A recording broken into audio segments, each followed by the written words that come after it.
Magandang umaga po. Salamat na marami. As we speak now, ma'am, meron ho bang nangyayari pang printing ng hindi lang po ito, ma'am, yung yung papel, ko hindi po mismong ID card po natin na national ID? Sir Ted, hindi kita matatawag na Manong Ted ha, kasi dati pa kitang pinapakinggan nung ikaw ay nasa DCMM pa. Kaya Sir Ted na lang po ang tawag ko. Magandang umaga po ulit at magandang umaga sa mga nakikinig.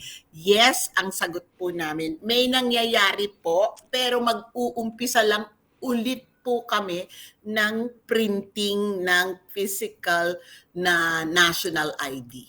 Okay, sige po. So ma'am, bago po din ang lahat, pwede bang paki-update lang po kami, ilan na po yung actual, ma'am, na ID card na naimprenta po ng inyo pong opisina para po sa mga Pilipino? Ilan na po yung actual physical na ID card?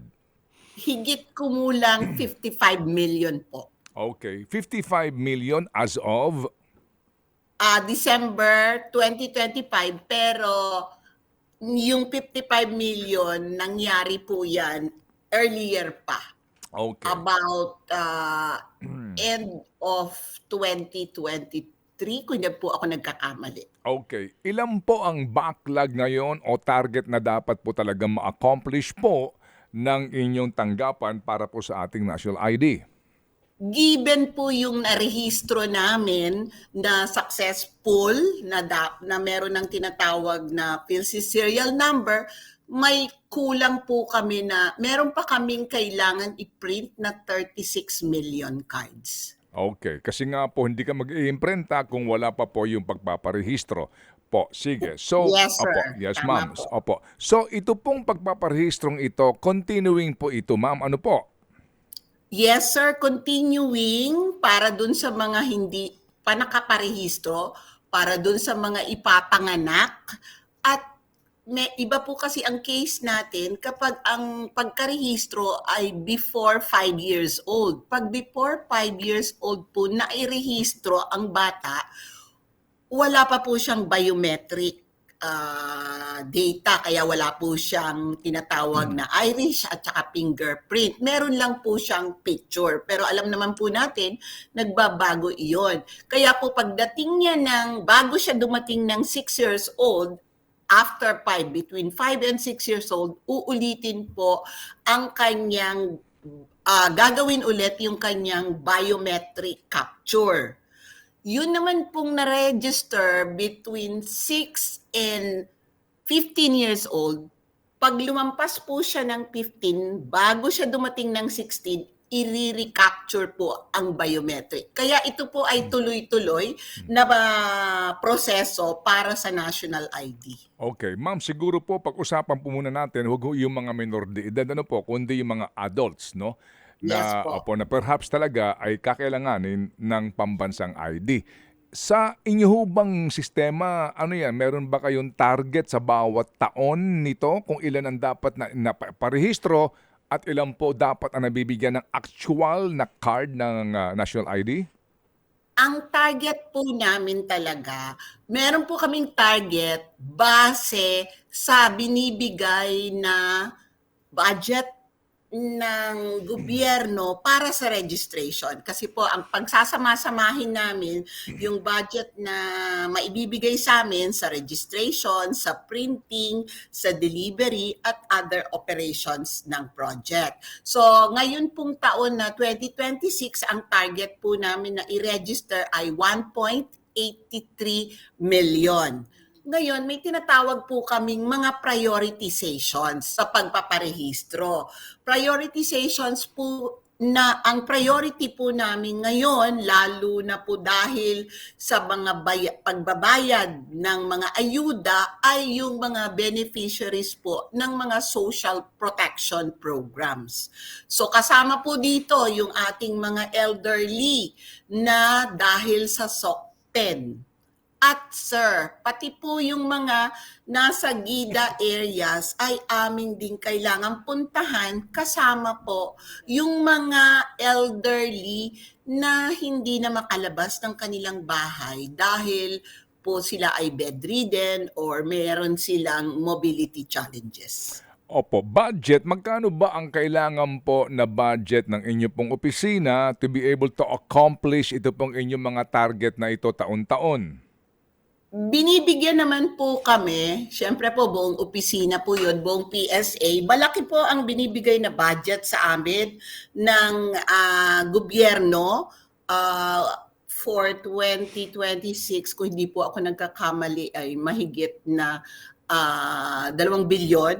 Pero kasama po dito yung infrastructure, yung pag-maintain ng mga ginagamit namin na physical infrastructure para sa maintenance ng aming national ID, yung systems. Tapos po, tumataas na, hindi po kagaya nung nag-umpisa kami nung 2020 na lumalapit po ang mga tao sa amin, kaya hindi po masyado kaming kailangang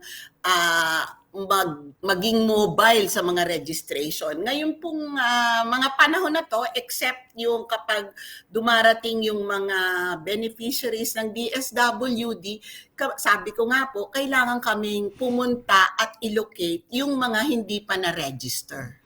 Okay, so ma'am, kaninyo sa budget meron po namang pera. Po. Yes po. Alright. So ma'am, nagsimula po itong programang ito noong pong maipasa ang batas na po. Ngayon po kasi ay 2026 na. Meron pa pong iba, kagaya po na nakikinig sa amin, nagparehistro daw po sila 2023 pa pero wala pa rin po yung kanilang ID card. Ano ba ang challenge na kinakaharap po ninyo? Bakit po tayo na may mga gantong mga reklamo at napakalaking backlog? Ang nangyari po kasi talaga ay huminto po ang printing ng national ID. Meron pong nakakontract po ang printing ng national ID with the Bangko Sentral ng Pilipinas. Alam naman po natin na ang Bangko Sentral ng Pilipinas has the capability to print yung mga secured documents. So, ang printing po namin for the national ID sa start with ay nakakontrata sa BSP, pero nagkaroon po ng problema ang BSP, kaya po ito ay huminto. So after po yun na huminto, kailangan po kaming maghanap dahil ang pangako po namin, ang commitment po ng PSA ay mabigyan ng physical ID lahat ng mga nakarehistro. Ma'am, ang problema po kasi nga ay nagsimula nung makipagkontrata ang Bangko Sentral sa All Card Incorporated para po sa printing ng ID. Hindi nakapag-deliver itong naturang kumpanya kaya po nabulilyaso yung kontrata, natigil. Ngayon, sino ang kakontrata nino para po sa printing? Meron po kami, ang kakontrata po namin uli ngayon is another RGP or yung tinatawag na recognized government printer. So, ito po ay ang National Printing Office naman. Okay, so hindi na po Bangko Sentral ito kung hindi po ang National Printing Office na ang siyang kakontrata noong printer o sila mismo na ang printer? Sila po ang kakontrata ng PSA ngayon. Okay, so ang kakontrata ng PSA, yung bang National Printing Office o yung pong kumpanya binanggit nyo? Ang kakontrata po ng PSA ay ang National Printing Office. Meron po kaming existing contract at sila po ang mag-handle ng printing ng aming ng about 12 million cards. Okay, so opo. So itong National Printing Office, nag-subcontract sila ng printer? Nagkaroon po sila ng procurement of magpo-provide nung mga machines na gagamitin para sa printing kasi decentralized printing po ang gagawin namin ngayong taon na to. Oo. So ngayon, kumusta ang printing nito under sa National Printing Office? Naguguluhan lang ako. Ito bang NPO ang kakontrata ng bilanggit yung kumpanya na provider ng makina? Ano ho bang klaseng kontrata ito? Ang alam ko po ay nag-procure sila kasi nagpa-bidding po sila ng para sa procurement or mag-lease. Actually, hindi po talaga procurement ng Mhm. printing services kasi hindi po nila binibili yung printers. Ito po ay kanilang parang ipapaupa lang po sa kanila. Okay, sige. Magkano halaga kaya nito? Are you familiar, ma'am? Ang alam ko po siyempre ang alam ko po ay ang bayad namin sa kada card kasi po ang Mm. presyo po namin ay kada card ay, kung hindi po ako nagkakamali ay, ₱65 per card. Okay, opo, sige. So anyway, so ang responsibilidad to deliver the cards, ang mananagot sa inyo ang NPO. Yes po. Okay. Ngayon ma'am, ito pong mga cards na ito, may backlog ba rin sila sa inyo? Ulit po sir, yung Opo. Ito ho bang NPO ngayon may backlog ng delivery po ng physical card sa inyo? wala po silang backlog dahil mag-uumpisa pa lang po kami ng printing. So naturally wala pang backlog kasi simula pa Yes lang. sir. So magmula ba noong all cards in contract ng BSP hanggang ngayon pa lang magsisimula, ilang taon ito na natigil? Bale, actually po may mga nai-print pa ng mga early 2024 kung hindi po ako nagkakamali. Sir, pasensya na po, nag-retire po kasi ako tapos ng 2 taon tapos bumalik po ako. Pero parang kung hindi po ako nagkakamali ay 2024 may mga nai-print pa na mga cards. So meaning from All Card Incorporated, natigil na po ang printing nito practically and then NPO ngayon, pa-print pa lang. Yes sir, tama po. Ayun pala ang sitwasyon natin. So taon ang natigil sa printing ng actual cards. Bale, parang ganun na nga po. Alright, para ho mas maunawaan natin sitwasyon. Ngayon ma'am, maliban po sa printing ng actual card na iyan, sino may hawak ng data? Importante yung laman ng card. Ang card ho ba, di ba may mga barcode ho ba ito? Paano mo malalaman Ang yung lahat po sorry ma'am, lahat po ma'am, can I finish first? lahat po ng data ay hawak ni PSA. Ma'am, yun ho ba mga cards na ito? Oo. Di ba may naka-print dyan na pangalan, picture, etc. May mga impormasyon pa doon sa loob ng card na maaaring makuha kung sakasakali po. Meron bang mga barcode dito? Yung information po ay dadaan through a system. Ang papasok lang po doon ay yung ipo-push for printing. So, yung system na gagamitin ay nag-undergo ng BAPITI at saka Privacy Impact Assessment. Kasama po yon doon sa requirement. At meron po, we are protected by data privacy. Kaya po, at meron din po, dahil decentralized printing po ito, may tao po ang PSA na kasama doon sa pagbabantay ng mga printing. Opo. Ma'am, ganito po ano, kasi nga napag-uusapan natin ito ngayon sa punto ng kapag po maayos ang ating pong national ID system nga sana, hindi na mahihirapan ng gobyerno sa pagbibigay ng ayuda to identify ang mga target ano po na benepisyaryo. Yan ho ba, Tama po. yan ho ba'y posible sa kasalukuyang system ninyo? Yan pong pinag-uusapan Yes. natin. Paano po magiging posible yan, ma'am? Ano ho ba ang paraan para kung may dalang ID ang isang tao at siya pupunta ng DSWD, opo, mache-check ng DSWD na kwalipikado po yung humihingi ng ayuda? Ganit, sir. Posibleng-posible po yan. Yung DSWD, isa sa pinakamalaking kliyente ng National ID in the sense na yung kanila pong sistema ay naka-integrate na sa National ID. Pag ikaw po ay nakarehistro at magki-claim ng iyong benepisyo or ayuda, pwede ka pong walang dalang ID. Ibibigay mo lang po ang iyong pangalan at iyong birthday at mag-liveness check ka sa kanila. Mache-check po nila kung ikaw ay nakarehistro o hindi. So, hindi mo po kailangan ng physical card. Yan po ang power ng national ID. Opo, opo. Doon ho tayo muna sa may hawak na ID, ma'am, ha? Oo, may hawak na ID. Oo.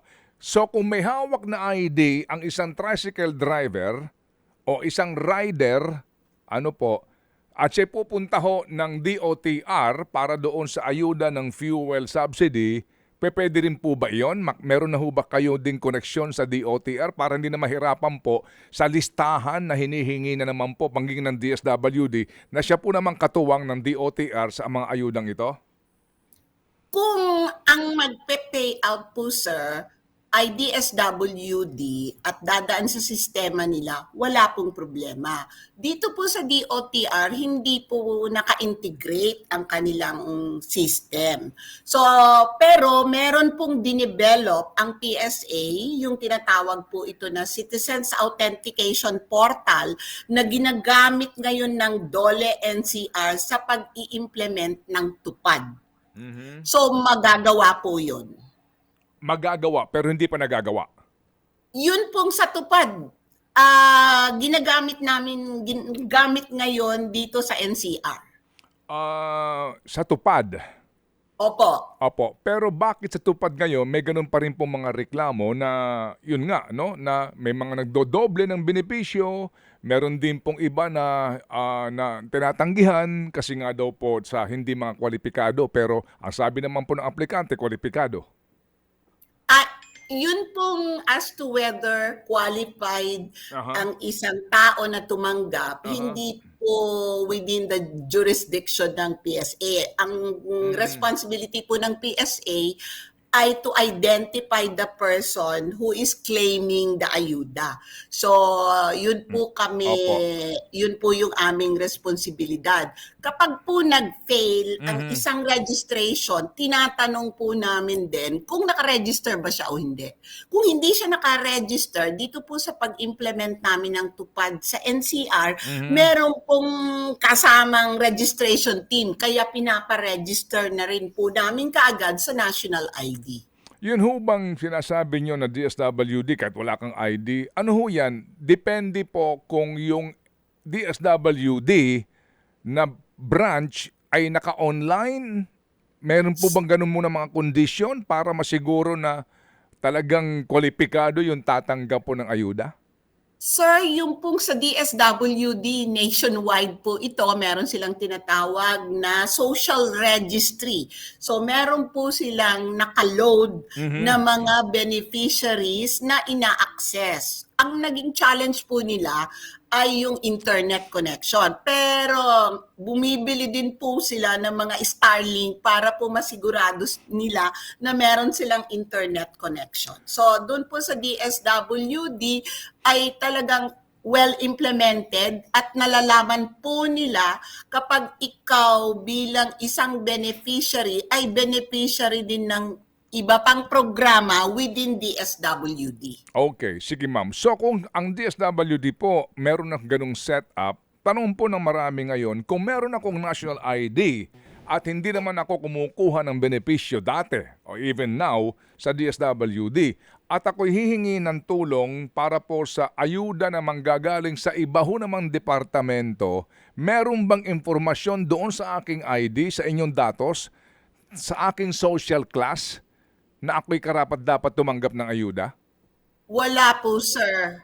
Ang nakalagay po sa ating national ID, following yung nailagay sa batas, ay basic information. Kasi foundational at base ang objective po ng national ID is to identify the person.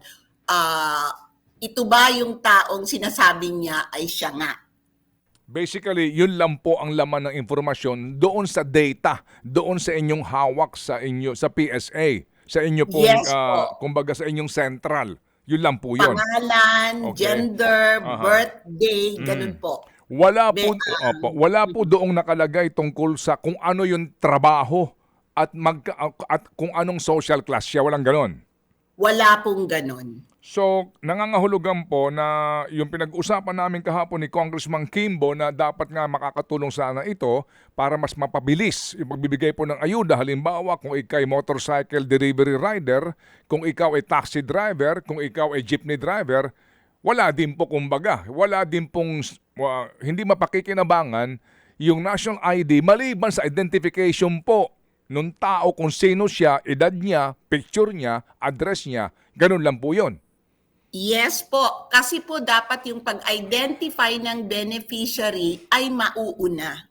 Meron po kaming tinatawag na community-based monitoring system na kinonduct noong 2024. Mhm. Ito pong kasabay po ito nung pag-conduct namin ng Census of Population na inikutan lahat po ng mga household sa buong Pilipinas. Now, ito pong community-based monitoring system ay ginagamit ng DSWD para ma-identify yung kanilang mga beneficiaries, lalo na sa 4Ps, kasi po ang ginagawa po dito ng DepDev ay pinaprocess po base sa mga indicators kung sino po yung poor at near poor. So, Okay. ibig sabihin Opo. po, sila yung magko-qualify Aha. dun sa mga certain social protection programs. So it's a different data. Yes po. Different po ito na set up kumbaga. So yung bang national ID na yan, ma'am, ay sapat na para sa aking patunay na ako'y senior citizen o PWD? O kinakailangan pa ako magdala ng aking senior citizen ID o PWD ID kapag ako'y hihingi na ng benepisyo? Bilang senior citizen po, ma-identify niya kayo kasi doon po sa ating national ID, meron pong date of birth. At ayon po sa ating expanded Senior Citizens Act, hindi kailangan ng senior citizens card para maka-avail ng mga benefits kung hindi any government card na magpapatunay or magpapakita ng iyong edad. Doon naman po sa PWD, wala pong information doon sa ating national ID as to whether the person is a PWD or not. Kasi po Okay. ang... Opo. Sige po. Opo. Klaro po yun. So ngayon, ma'am, ano lang po ang pakinabang ng national ID? Ang pakinabang po sa national ID ay una, nakakatiyak ka na kapag binigay yung sinabi mong ito ang pangalan mo, mabe-verify ka po kung ikaw nga talaga. Kung nag-present ako at sinabi kong ako si Rosalinda Bautista, mabe-verify po yung aking identity through the national ID na ako nga si Rosalinda Bautista. Hindi po ako makakapag-assume ng ibang identity. Otherwise, fraud po yon. So dahil doon po, hindi makakaiwas tayo sa mga multiple claims na hindi naman allowed, na the same person pero maybe using a different name. Di ba ma'am ang pakinabang dapat sa national ID na ikaw kapag pupunta ka ng bangko, di po ba? Kung ikaw pupunta sa isa po sa SSS para sa loan mo, hihingian ka ng ID 3, minimum Yes, 2. sir. Opo. Tama So, po. Ngayon, kapag hawak hindi mo... na, sir, ganon. Go ahead, ma'am. Hindi na po na-simplify na para sa mga bangko, kagaya ng AUB at other institution, kagaya din po ng PhilHealth na naka-integrate na ang kanilang system sa national ID na hindi mo po kailangan magpakita. Ganon din po yung sa PhilHealth, hindi mo na rin kailangan magpakita ng ID kasi kung nakalimutan mo, nawala mo yung ID mo, hindi po dapat dahilan yon para hindi ka makilala. So, makikilala ka po nila through their system, yung PhilHealth Opo. Check Utility. Opo. Paano po yung mga bangko na hindi kumikilala dyan sa national ID na yan, na humihingi pa rin po ng ilang mga government IDs? Kapag po humihingi sila or hindi nila re-recognize ang national ID, meron na pong actually instruction ng Bangko Sentral na dapat ang hingiin ay national ID. Kapag naman po pinakita mo ang iyong national ID at hiningi ang kapa ng ibang ID, pwede po itong i-report sa amin at nire-report namin sa Bangko Sentral, kinokol po ng attention ng Bangko Sentral. Kasi Okay. meron na pong Opo. mga issuances ang BSP. Okay, again to repeat ano po, yan lang po ang pakinabang ng national ID. Kumbaga, ID yan, ID mo lang yan. At wala na pong iba pa dyan na maaari mong magamit na benepisyo gaya nga po na naka-indicate dyan yung social class mo, trabaho mo, etc. etc. Basically po, ganyan lang po yung laman na datos po dito. Yan po ang klaro po. Asek, ano po? Yun po talaga yung objective of the national ID para Okay. po maiwasan natin ang tinatawag na identity theft at to simplify processes in the government like sabi nyo nga po, Opo. pag maglo-loan ka, maraming tanong, ngayon po ay hindi na po ganon para sa mga bangko na naka-integrate ang system sa national ID. Opo. Yan pong pagkuha ng ID, ma'am, ay libre. Libre po ang pagkuha ng ID, ang pagrehistro ay libre din po. Yun hong physical na ID, ilang taon po ito kung sakasakali, kung kailangan mo ng replacement, nangungupas po daw kasi nga, agad. Opo, ang binigay po namin ang hiningi po naming warranty doon sa card noong inimprenta ito ay 5 years. Kasi po kung lifetime, baka napakamahal naman ng quality. Pero dahil siguro sabi din nila, dahil nalalagay sa likod, syempre sa wallet, kaya po nagkakaroon ng naggagasgas or nagpipil off. Okay, so kapag kayo po ay magpapapalit, wala rin pong bayad. Sir, kung isang ID lang po talaga yung libre na cost to government. Yun lang po yung hiningi. Kapag po magpapapalit ka ng ID dahil hindi mo gusto yung iyong picture, ay may bayad na po yun. Hindi po. Pero ngayon po, Wag doon sa maselan sa picture. Ano po? Kung meron kang problema doon sa itsura ng doon sa kondisyon ng ID mo o nangupas ka agad ito, may bayad na po. kapag po nag-fill up yung ID in less than 5 years na covered ng warranty na 5 years, Okay. sasagutin po yun ng PSA. Okay, sige po. Again, ma'am, ngayon po, no, may mga iba nagme-mensahe po sa amin, matagal na po nag-apply, nakailan na apply na po, wala pa rin po yung mga ID nila. Ano po ang inyong panawagan sa kanila? Humihingi po kami ng dispensa para po doon sa mga hindi pa namin na-issuehan ng physical card, pero wag po kayong mag-alala. Sana po gamitin nyo ang Digital National ID na maa-access nyo sa eGov app. At ito po, ang powers po ng Digital National ID ay parehong-pareho lang din po ng ating physical card. In addition do actually po, almost 90 million na rin ang generated namin sa National ID at 71 million ang nakapag-access na ng Digital National ID.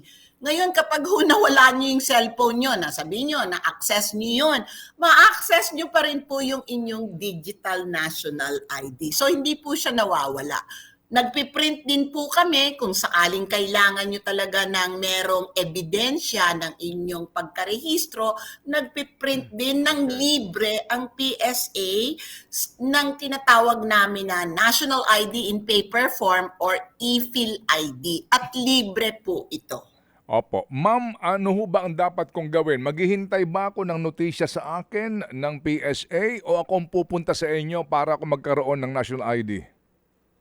Para po dun sa mga, kung nag-aantay po, kung ang inaantay nyo po ay yung physical card, darating po ito sa inyo, yung inyong physical card. Hindi ma'am, hindi Pero po. Hindi ma'am. Kung ako po, kung gusto, kasi paano ako mag-a-apply? Di ba kasi nga may biometrics yan kung adult ka na? Yes, sir. Opo. Paano po ma'am? Kung gusto po nyo magparehistro, dahil hindi pa kayo nagparehistro, pumunta lang po kayo sa mga registration centers. Dito po sa Metro Manila, marami po tayong registration centers. At para po doon sa mga lugar na malayo sa aming mga tinatawag na fixed registration centers, makipag-coordinate po sa atin sa munisipyo sa schedule ng pagpunta ng mobile team. Bakit hindi pa ho idaan sa barangay yan para mas mabilis? Sir, hindi po kaya namin na na maglagay kada barangay. Ang batas po kasi, yung batas ng PhilSys provides na PSA personnel lang ang I know, we pwedeng know, we know ma'am, we know po. Pero idaan ba sa barangay yung coordination by schedule para mas mabilis Ay, po? pwede po. Maganda po yun na by barangay kasi po kagaya dito sa Quezon City, mga barangay po ang kausap para sa registration. Okay, sige po. Sige. So, may tanong lang po si Chacha. Yes po. Asik, yung binabanggit nyo kanina na pwede online i-access yung national ID, paano po yun? Anong website yung po pwede namin puntahan to access it? Hi, good morning, Chacha. Morning po. Ang access ay i-download mo muna ang eGov app. Okay, download eGov app and then may hihingin mga... Tapos, Oo, sige po. pagdating mo, pag-download mo ng eGov app, doon po, puntahan mo yung yung national ID. Ibibigay mo yung information mo. Okay, oo. Kailangan ibigay mo yung first name, last name, first name, middle name, at ang iyong birthday. Oo. Pagkatapos po, pag naibigay na yun, lalabas doon sa eGov app yung copy ng digital ID namin sa national... Hindi pa, hindi pa. magse-selfie ka pa. Okay. Iba-validate pa nila kung ikaw talaga yon. Kasi pwede kang mag-input ng ibang name and alam mo yung information at makukuha mo. So magse-selfie ka pa. So, pagkatapos po nun, pag na-confirm na ikaw talaga yung kumukuha ng national ID sa Lalabas yung national ID at Okay, lalabas that's din nice. yung iba mo pang digital ID like yung sa digital na senior citizen, yung iyong NBI, lalabas din siya. Yung PhilHealth, lalabas din siya all through the eGov app. Oo. So, pwede po ba kami mag-request kung di pa nabibigyan ng physical copy through online sa eGov app? Hindi na po ma'am, kailangan mag-request. Diretso po, ma-access nyo. Pero ang requirement lang po doon, kasi pag in-access mo, isang SIM is yun lang yung ma-access mo, yung national ID, digital national ID na yun. Oo. Kasi ako like personally po, 2020 ako nag-apply. Hindi ko siya both ma-access. Ngayon ko lang kasi nalaman yung via eGov app. So pwede pala i-access digitally. Pero yung physical card ko po kasi after 6 years wala pa sa akin. Tapos no one is informing me kung ano po ang dapat gawin. Paano po pag ganon? Ganon din yung gagawin namin? Kagaya po ng nabanggit nyo kay Sir Ted kanina? Or pwede namin gawin yon through eGov app? Through eGov app po, ma-access nyo na yung inyong digital national ID. Ma'am, kung successful yung inyong registration. Pero pwede po naming ma-check yon kung ibibigay nyo sa amin yung inyong information. Ma-check namin kung talagang successfully registered. Meron po kasi kaming cases na nagkakaroon ng problema dun sa kanilang biometric information, kaya po hindi tumutuloy yung issuance ng PhilSys serial number. Pag ganun po ang nangyari, wala ka pong ma-access na digital national ID. Okay. So, ma'am, ganito po, sa lahat po ng mga ngayon, nagparehistro na, pero taon na binibilang, wala pa rin. Kailangan ba magpa-register? Hindi po, wag po silang magpa-register dahil una po magkakaroon ng problem dahil makikita po ang kanilang record na duplicate. Okay. Sige po. Kung 3 taon na ho naghihintay daw, maghintay lang sila? Ang target po namin ay pilitin naming matapos ang makapag-print. Siguraduhin po muna namin na yung kontrata namin ngayon na makapag-print ng Okay. 12 million ay matuloy. Tapos po meron pa So, kami to answer my question, ma'am, to answer my question po, kung 3 taon na naghihintay, maghintay lang sila? Yes po, Okay, dadating thank po you. ang kanilang physical ID. Sige po. Yan po ang Okay. commitment ng PSA. Kung nakapaghintay kayo ng 3 taon, ano ba ang 2 taon na paghihintay na lang? Hindi ba? Para maging 5 taon na paghihintay ninyo. Yan po ang ating sagot sa ating mga nakikinig at nangungulit ngayon sa atin po sa kanilang katanungan. Ma'am, last na lang po, itong national ID, walang kaukulang signature, di ba? Wala pong signature as provided in the law. Okay. Pero yung ilalabas po namin na ID ngayon ay may tinatawag na signature strip. Yung digital ID sa eGov app pwede rin pong kabitan ng signature. Pero yung signature po ito ay nasa labas. So digital strip, hindi po ito kinapture during the registration. Ma'am, wag na ho natin muna pag-usapan yung digital ha. Doon po tayo sa physical card mismo ng ID. Kasi ito po yung gusto ng marami, no? Opo, please lang. So dito po sa physical na actual na ID card, wala pong signature, di po ba? Wala pong signature na nakapasok na information. Okay, so yun po ang sinasabi ng iba naman. Oo, humihingi pa po ng signature ID na may signature. Yun pong ipiprint namin ngayon with NPO ay may tinatawag na signature strip. So pwede po silang pumirma doon sa signature strip, doon sa physical card. Okay. Sige ma'am, salamat po sa inyo pong pasensya po sa aming mga katanungan at muli ho kaming tatawag po sa inyo para po sa update po tungkol sa ating pong national ID. Salamat po, ASEC. Maraming salamat din po. Opo, thank you sa ulitin po. Mga kapatid, para sa iba pang mga balita at impormasyon, sundan niyo po kami sa X, Instagram, Facebook at syempre sa TikTok, True Network PH. Mag-subscribe din po kayo sa aming YouTube channel, True Network. May website din po tayo, truenetwork.ph at pwede nyo rin po kaming mapanood sa Channel 19 ng aming True FM TV. Lagi pa rin makinig sa radyo dito po sa 105.9 True FM dahil dito, laging true sa'yo, kapatid. Dito tayo sa totoo, tunay at tapat.